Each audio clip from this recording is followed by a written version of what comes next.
What's going on, man? True Disciple back in the house. The last video I made was about covenant in a Hebrew perspective and a Greek perspective. Whoa, what's the difference, brother? Why are we even worried about? It's the same thing. It ain't the same thing.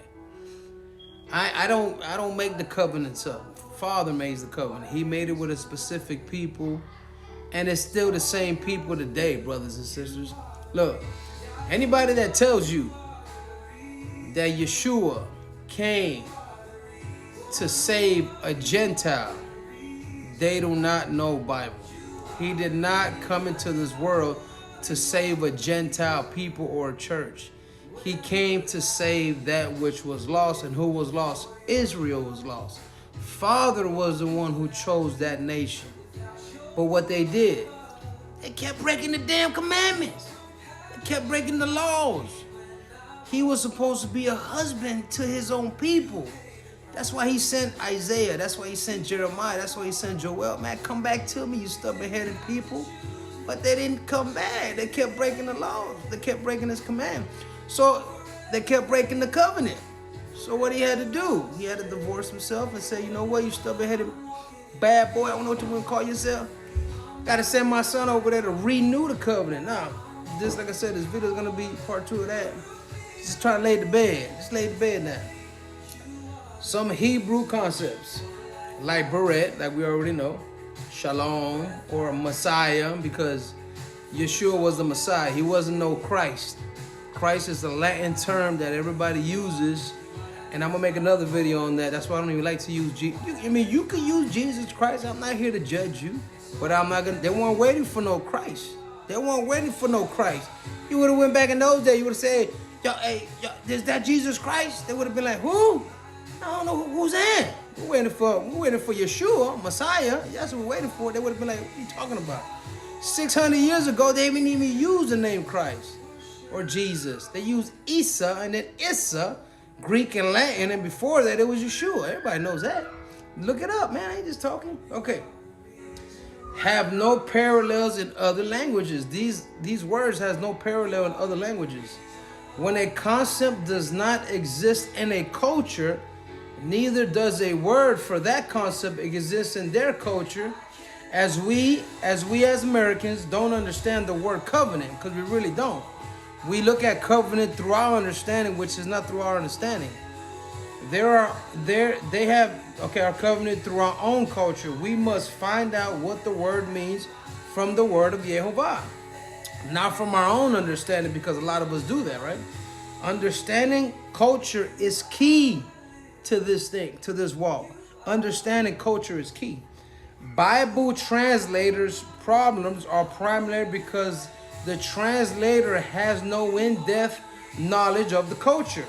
Christians have believed that a will or a testament is the modern day equivalent for a covenant, which is not. I'm trying to explain this to you guys. This is not true. A biblical covenant is permanent unless it is conditional. A permanent covenant cannot be retracted. Death was the penalty for breaking a covenant. You know, back in Moses' time, you dead, boy. You want to break the laws, you dead. You're lucky we don't do that no more today.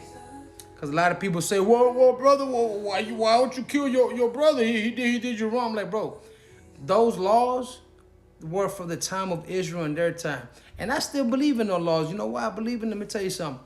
Those laws in those days in Israel, the land of Israel, guess what? When somebody killed somebody, if they saw you, you'll be dead in 2-3 days. Ain't none of that death row 15, 20 years, you're chilling back, waiting for your death. Nah, you'll be dead in 3-4 days, dog.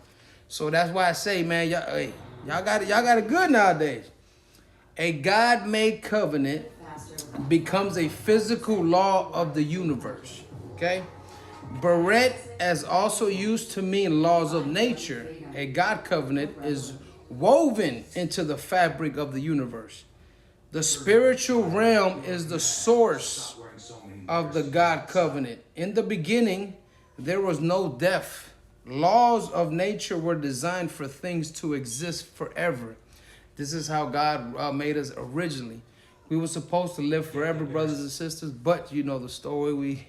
They messed it up for everybody, yo. They messed it up for the whole world. At the same time, it changed. when did death and decay enter the universe? Two separate events. Number one, the fall of Lucifer, Satan. That was before he made us. And the second one was the fall of man, Adam and Eve. Father gave them a simple instruction, brothers. I'm going to give you everything you want. You're never going to die. You're not going to need for everything. The earth is yours. You have dominion over the world. I'm going to give you everything you want. Just obey my one commandment. Do not touch the tree of good and evil, of knowledge and good.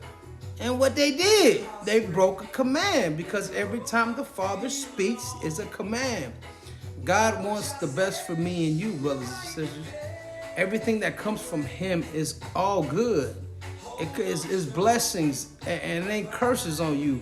Deuteronomy 30 talks about blessings and curses. They still apply today of those followers, those people who are in covenant with the same God of Abraham, Isaac, and Jacob. But the only difference is through the Son, Yeshua.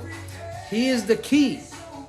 He is the key to getting inside this covenant. Now, once you believe in Yeshua, you're good. You don't have to do nothing. Like everybody say, oh, you're saved by grace. You're done.